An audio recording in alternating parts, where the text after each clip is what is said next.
Some people have asked me what I think of this Penn State situation. It's grisly, and it's tragic, and it's monstrous. And it is the result of people's primitive, ridiculous, embarrassing, and retarded addiction to sports. On the one hand, that's sort of on the draw side. On the pull side, on the push side, there are massive subsidies propping up these athletic programs at top sports colleges in the U.S. It's more than $800 million in student fees and university subsidies, a good deal of which come from the U.S. government. They're propping this stuff up. Plus, there's, of course, the subsidization of stadiums and so on. And so some students are paying more than 50% of the budget for athletics. And, of course, I mean, people say that the cost of tuition is rising. Well, this is because of subsidies, right? So college students reportedly devote 3.2 hours to education on the average weekday versus almost 4 hours for, quote, leisure and sports. The 6-year graduation rate for bachelor's students is only about 56%. A lot of the students are not very serious about their education. That was certainly my experience in college. Almost half of full-time college students binge drink or abuse drugs, and the incidence of this behavior is going up and up. And between 1983 and 2007, energy consumption costs at America's colleges rose twice as fast as those same costs in the private sector. They're not very cost conscious, and why would they be when they're getting all this free government money? Now, what is telling about this Penn State monstrosity of a situation is the words that aren't being used, right? So this student found one of the assistant coaches anally raping a 10-year-old boy and reported it, and they covered it up. And, you know, they got this guy to not be alone with kids in that particular facility. And the guy who saw him ended up showing up at a bunch of charity events that this guy was at, and where he was trying to reach out to more underprivileged youth. And you won't see, I've not seen anywhere in the media, child rape. It's always sexual assault or anal penetration or something like that. But it's child anal rape. It is the sole murder of an innocent little boy, who I guess now is not such a little boy anymore. This has been going on for many years. It was reported in 1998, and the assistant coach actually confessed. He said, yeah, this is what I'm doing. And it didn't go anywhere because they follow the money. And the money is where the sports are. And this is a perversion, of course, in American education as a whole, where you got the rocks for jocks, idiot courses, and passing jocks up. It's really brutal on the jocks, of course, right? I mean, should we have a lot of sympathy? Perhaps not. It's brutal on their bodies, and very few of them ever make a career out of it. They just get their knees and backs wrecked for the sake of stimulating the jaded and decadent Roman-style crowds cheering on this mess, this nonsense.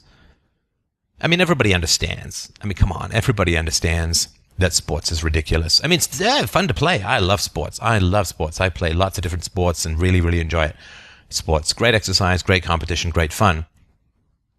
But we all understand that cheering for a sports team is ridiculous. If you're born on this side of the street, you cheer for these guys. If you're born on that side of the street, you cheer for the guys with slightly different color dyes in their uniforms, and it's all ridiculous and embarrassing, but this is what people create in an empty society, right? There's a vacuum of intimacy, there's a vacuum of self-knowledge, there's a vacuum of values, there's a vacuum of morality, and we can only meet each other in reality. People are so locked up in fantasy that they're incredibly isolated, and the vacuum of their isolation draws them together in this empty-headed, jeering, cheering, dumbass crowd of sports idiots.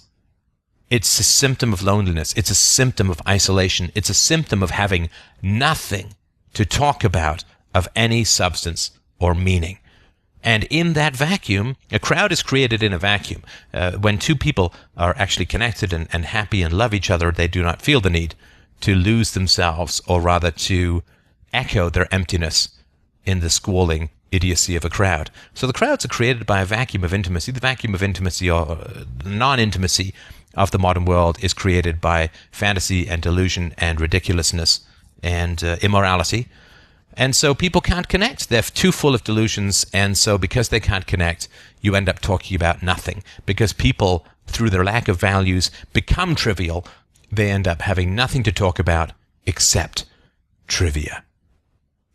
And if you take away the popular topics of conversation, the emptiness that people experience in their relationships, the void, the hollow, little, square Dostoevskian space in the void that people's soullessness inhabits, you take away the popular topics of conversation or the popular activities of self-erasure, drinking, drugs, raves, sexual pursuits, sports, weather, TV shows, all of the emptiness that masks as syllables that pass not between people but through them because they don't exist. We are the ghosts of absence in the modern world.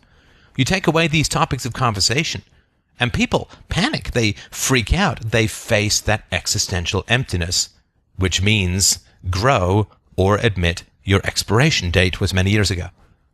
And so, of course, there's going to be significant numbers of Penn State students who are going to riot based upon the ouster of their coach and the possible interference of the empty-headed, drinking-based, vacuous pursuit called sports addiction. I mean, you take it away, you're taking away the drug of choice for the empty, and that's painful and alarming and scary. I mean, there's no greater coward than the man or the woman who will speak of nothing of importance. That is a terrifyingly empty way to live, and the only way to believe that it's not empty is to merge together with other empty people and seal your fate. So, yeah, of course the children don't matter. It's because these people all have had such traumatized childhoods that they end up so empty and sports addicted to begin with. They need that sports addiction far more than they need the moral victory over a child rapist. And so, yeah, they will choose to support a rapist, a child rapist, rather than have stripped from them or have revealed to them the emptiness of the stupid addictions that tie them down to this deep and bottomless well of emptiness. So it is tragic, but it is unfortunately inescapable. Until we have some kind of real values in society, until we give up on fantasies, until we learn how to truly connect with each other, we will not have the basic empathy required to have a society where even if these horrors exist and occur, they are promptly reported and dealt with, and such monstrous predators are not left for a decade or more to continue to prey upon the innocent, and the only complaints are raised against their exposure.